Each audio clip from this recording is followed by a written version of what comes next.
Hello, I show you how to hard reset on Honor 8S. Turn off the phone.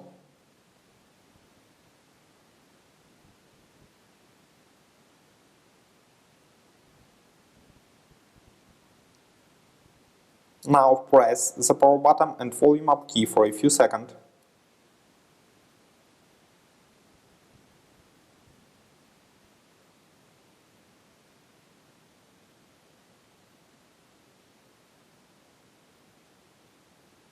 Release the power button when the Honor logo appears.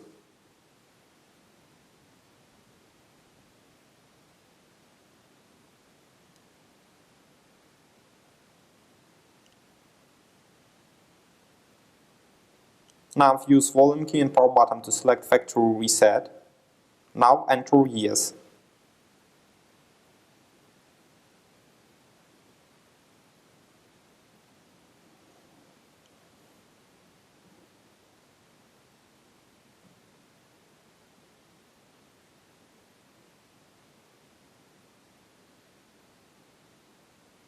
Finally choose Reboot System now.